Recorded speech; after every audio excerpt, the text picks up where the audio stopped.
क्या नाम है तुम्हारा? मेरा नाम इकराम अली है। इकराम। इकराम, अहले इलाका, तुम्हारे इर्द गिर्द के लोग तो सब कुछ खोल कर बता रहे हैं कि तुम किस फितरत के, किस आदत के और किस नीयत के मालिक थे। यानी कि तुम्हारी, अगर हम किरदार की बात करें तो वहां पर कोई गुंजाइश नहीं बचती कि कोई एक भी कहे कि तुम ठीक हो। तो जिसके बारे में दुनिया सब कहना शुरू कर दे, समझ लो कि अल्लाह की तरफ से उस पर अजाब है। जी। उम्र क्या है तुम्हारी? मेरी उम्र है 26 साल। 26 साल।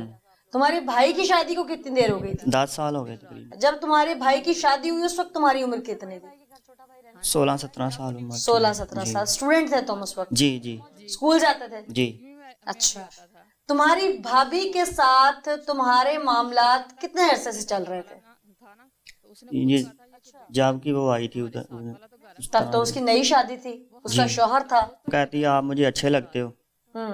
ठीक है, इधर से हमारी बात बन गई तो हम ही कदम उठाए चले गए, तो भाई को भी नहीं पता चला। नहीं, बात बन गई क्या मतलब? घर में रह के बात बनी, इस्लाम दुआ आई, अच्छे जी लगते हो, जी ठीक है। अब एक घर में होते थे, उसके बाद तुम लोगों को किस वक्त मिलता था कि तुम्हारी नीयत या तुम्हारी सोच को गलत रास्ता इख्तियार करे?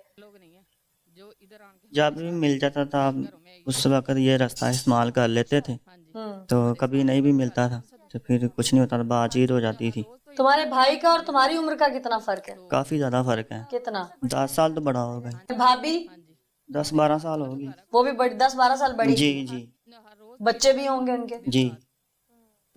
10 साल से तुम्हारा ताल्लुक था भाभी के साथ, तो वो जो बच्चे थे वो तुम्हारे थे या भाई के? तुम्हें तो पता होगा। भाई के होंगे, मेरे होंगे। मैंने कहा से ये तो अल्लाह की देन होती है। अच्छा। तो उसके साथ नाजायज तल्लक थे, ये तो मुझे पता नहीं है उसके हैं या मेरे। इन 10 सालों में तुम्हें एक बार भी शर्म नहीं आई कि मैं भाभी की जान छोड़ दूं, उसके बच्चे हो गए हैं, मेरे भाई की वो बीवी है, उसका घर है, ताल्लुकात खत्म कर दूं? कोई एक दिन तो ऐसा आता है, कई रमजान भी गुजरे होंगे, कि इंसान पछतावा करता है, अपने किए की माफी मांगता है। कोई एक रात भी ऐसी नहीं आई कि तुमने अल्लाह के हुजूर माफी मांगी हो इस काम से? जी मांगी थी, मैंने उसको बोला भी था तो बस कर दें यूं ही। वो कहती मैं आपके भाई को बता देना ये बच्चा जौन सा है वो तेरा है। बार बार यही कहती है मैं आपके भाई को बताऊंगी, अब बता दूंगी, अब बताऊंगी। कितनी मोहब्बत थी तुम्हें भाभी से जो बीवी से नहीं हो रही थी? देखें ना, ये मोड़ पे आके इंसान जान भी दे देता, फांसी हो सकती है मुझे। तो ये देखें, मैं अपनी भी जान दे चुका हूँ, भाई की भी जान दे चुका हूँ। इतनी मोहब्बत थी भाभी से? यस। तो जो बीवी शादी करके लाए थे, उसी भाभी की छोटी सगी बहन थी, उससे मोहब्बत नहीं हुई थी? मैं उसको नहीं था पसंद करता, उसकी बहन को पसंद करता था। तो उसने ये कह दिया आप ये कर दो, तो मैं सारों को ऐसे ऐसे बात के मैं ला के मना लूंगी, तो आप ये कर दो। ठीक, तो फिर मैंने ये कर दी। अच्छा, बड़े आराम से कह रहे हो कर दिया। मेरी जौन सी बीवी थी ना, तो वो तो शक में रहती थी। क्यों? जो आप मेरी बहन के साथ ऐसे ऐसे हो। शक क्यों करती थी वो? जो उसकी बहन थी ना, वो कहती थी मेरी बहन से आप मिलना नहीं है अब। कौन कहती थी? भाभी? जी। अच्छा, तुम्हें मना करती थी कि तुमने अपनी बीवी से बात नहीं करनी, उसको हक अदा नहीं करना उसका? जी। अच्छा जी। फिर वो लड़के घर चल गई अपनी शादी के बाद भी नहीं छोड़ी।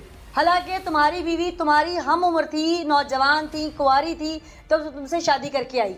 इसके बावजूद तुमने एक अपने से 12 साल की बड़ी उम्र की औरत, 2 बच्चों की माँ, तुम्हारी सगी भाभी, उसके साथ तुमने अपने ताल्लुकात रवा रखे और फिर तुमने नाजायज असलहा खरीदा और अपने भाई को कत्ल कर दिया। वो कहती थी इसको मार दो, हम दोनों शादी कर लेंगे। बच्चे थे ना जी, उसके? जी। तो क्यों मारना चाहती थी शौहर को? कहती है आपसे मैं प्यार करती हूँ, तो उसको मारो, तो कोई बात नहीं है, हम दोनों शादी कर लेंगे।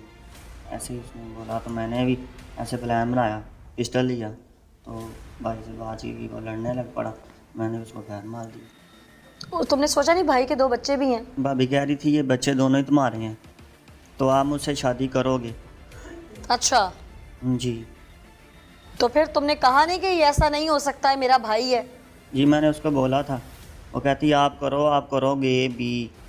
अच्छा, फिर? बस ये मैंने प्लान बनाया। कितने दिन से प्लान कर रहे थे? 1 माह में। 1 माह से कर रहे थे? ये मारने वाला 1 माह में प्लान हुआ है। मारने के तो और भी बहुत सारे तरीके हैं, वो खुद घर में रहती थी, खुद भी मार सकती थी, तुम्हें क्यों कहती थी मार दो? ये तो उसी को पता हो उसने क्यों मुझे कह दिया, वो और भी तुमने मार भी सकती सिर्फ थी। ये पिस्टल वाला तरीका ही क्यों चुना? जी और भी बहुत सारे तरीके थे। जी, ये भी आए थे।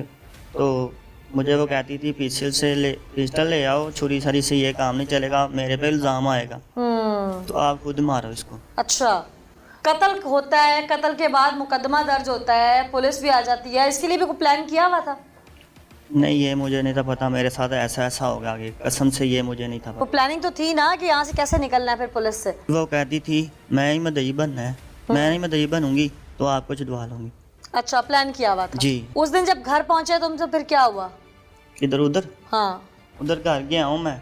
जब लड़ाई शुरू हुई भाई के घर जब पहुंचे थे। जी, हम्म मैंने उसको बोला है अपनी बीवी ले आयो, तो मेरी बीवी क्यों नहीं लेके आए। उसने ईंट पकड़ी है, मेरे पाँव पे लगा दी थी, तो मुझे गुस्सा आया, मैंने कहा यानी तुम तो गए ही पहले प्लान करके मारने थे ना, तुम तो वेपन लेके गए थे साथ। हाँ जी। तो तुमने ये बात खुद से इश्तियाल उसको खुद दिलाया तुमने? जी। अच्छा, फिर तुम्हारी भाभी कहाँ थी जिस वक्त तुम अपने भाई को फायर मार रहे थे? उधर ही थी उसके सामने। तो उसने ऊपर से क्या कहा?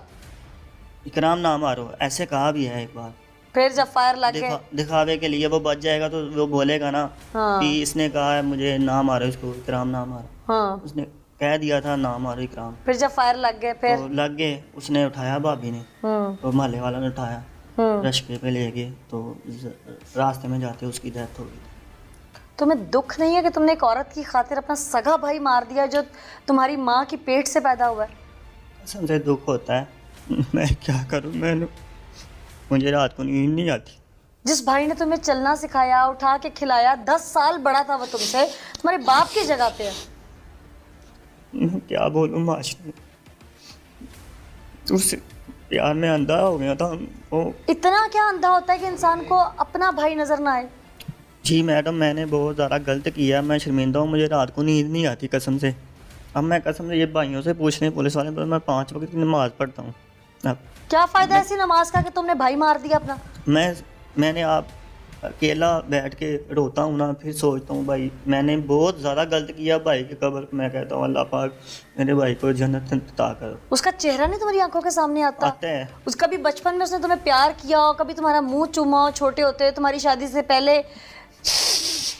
तुम्हें कुछ याद नहीं आता? आता है। क्या याद आती है बात ज्यादा? याद आती है हमारे साथ खेलता था, सर्दियों में हमें कुछ ला के भी देता था, भाई ये लो खाओ, हमारे साथ बैठो खाओ। माँ बाप भी बैठते थे, हम खाते थे सारे। ये भी यादें आती हैं। फिर मैंने बहुत ज़्यादा गलत काम किया इस औरत के कहने पे, बहुत ज़्यादा गलत काम किया, मुझे बहुत ज़्यादा शर्मिंदगी भी आती है और मैं रोता हूँ भी, मुझे नींद भी नहीं आती। कसम से मैं ये कहता हूँ मुझे अल्लाह का पाक मौत दे दे। अब क्या प्लान है? अगर छूटते हो, बाहर निकलते हो, भावे से शादी करोगे? नहीं, ये शादी करूँगा ही, हरगज़ नहीं करूँगा। या वो भाई को मरवा सकती है, कल वो किसी और से उन 2 मासूम बच्चों का क्या कसूर है? कभी किसी और से भी लगा कर मुझे भी मरवा सकती है। उन 2 मासूम बच्चों का क्या कसूर है जिनके सर से तुमने बाप छीन लिया? जी बहुत ज़्यादा। मैं सारी जिंदगी उन्हें बाप का साया नहीं दे सकोगे जी तुम। नहीं। उस बीवी का क्या कसूर है जो तुम्हारे निकाह में आई और तुमने उससे एक तो वफादारी छीनी, उसके बाद उसकी बहन चलो मुल्ज़मा थी, तुम्हारे साथ मिली हुई थी, लेकिन सारी ज़िंदगी का दाग के कातिल की बीवी, एक बदकिरदार शख्स की बीवी। जी नाज़रीन, इंसान जब इश्क में अंधा होता है, दुनियावी इश्क में, तो वो ना अच्छा देखता है, बुरा देखता है, ना माँ बाप देखता है, ना बहन भाई देखता है। लेकिन जिस वक्त वो अंजाम पे पहुंचता है, अपने किए की सज़ा भुगतने लगता है, तो उसे एक एक रिश्ता याद आता है।